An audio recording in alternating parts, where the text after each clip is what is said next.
Praise the lord. ఈరోజు వాక్యాంశము సామెతల గ్రంథం 21వ అధ్యాయం 24వ వచనం. అహంకారి అయిన గర్విష్ఠునికి అపహాసకుడని పేరు, అట్టివాడు అమిత గర్వంతో ప్రవర్తించును. ప్రభు ఈ వాక్య భాగం నుండి ఈరోజు మనతో ఏం మాట్లాడుతున్నారో చూద్దాం.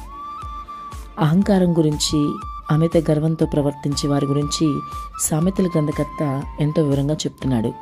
మరి సహోదరి, సహోదరుడా, ఈరోజు నీ పరిస్థితి ఏంటి? నీవు గర్విష్ఠివా? ఏ విషయాన్ని బట్టైనా గర్వంతో ఉన్నావేమో. గర్విష్ఠులను అపహాసకులు అంటారని నీకు తెలుసా? యేసుని రక్షకునిగా అంగీకరించాక కూడా నీలో అహంకారం చావలేదేమో. ఒకసారి గమనించు. అయితే నీవు నిజ క్రైస్తవుడివి కాదని ఇప్పటికైనా తెలుసుకో.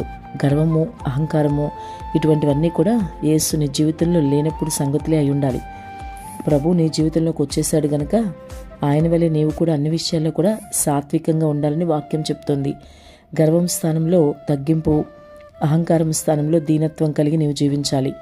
వాక్యంలో మనం గమనిస్తే ఫరో రాజు ఇంకా నెబుకద్నెజరు సైతం గర్వంగా మాట్లాడిన విధానాన్ని బట్టి వాళ్ళకి వచ్చిన శిక్షని మనం చూస్తాం.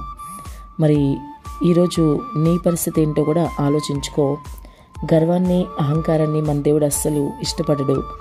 ఆయనకి ఇష్టం లేనివి నీవెందుకు చేయాలి? ప్రతి విషయంలోనూ ఆయనలాగా నువ్వు మారాలని ఆయన కోరుకుంటున్నాడు. క్రీస్తు సారూప్యంలోకి మారడం అంటే అర్థం అదే కదా. పరిపూర్ణతలోకి రావడం అంటే అర్థం అదే కదా. పూర్తిగా యేసు ఎలా ఉన్నారో నీవు కూడా అలా ఉండాలి. మరి అటువంటి పరిస్థితి నీకు లేదు. గర్వము, అహంకారం రెండూ కూడా యేసుప్రభుకి లేవు కదా. మరి నీవెందుకు కలిగి ఉన్నావు? నీ తండ్రి ఎలా ఉంటే నీవు కూడా అలాగే ఉండాలి కదా. కాబట్టి ఇప్పటికైనా అహంకారాలను ఆయన అణిచివేస్తాడని గమనించు. అలాగే గర్వంతో ఉన్నవారికి నాశనానికి ముందే గర్వం నడుస్తుంది. నువ్వు గర్వంతో ప్రవర్తిస్తున్నావంటే తర్వాత స్టెప్ నాశనం అనే అర్థం. కాబట్టి వాక్య ప్రకారం మరి వాక్యం చదవడమే కానీ, ధ్యానించడమే కానీ అవన్నీ నువ్వు చేయగలగాలి. అంతేకాదు వాక్యాన్ని విడిచిపెట్టకుండా మరి వాక్యానుసారంగా మరి ఆ నడత, ప్రవర్తన అంతా కూడా నువ్వు మార్చుకోవాలి. ఇంతవరకు నీ పరిస్థితి ఎలా ఉన్నా ఇక మీదట మార్పు చెందు. గర్వం, అహంకారం విడిచిపెట్టి ప్రభుకి ఇష్టంగా జీవించు.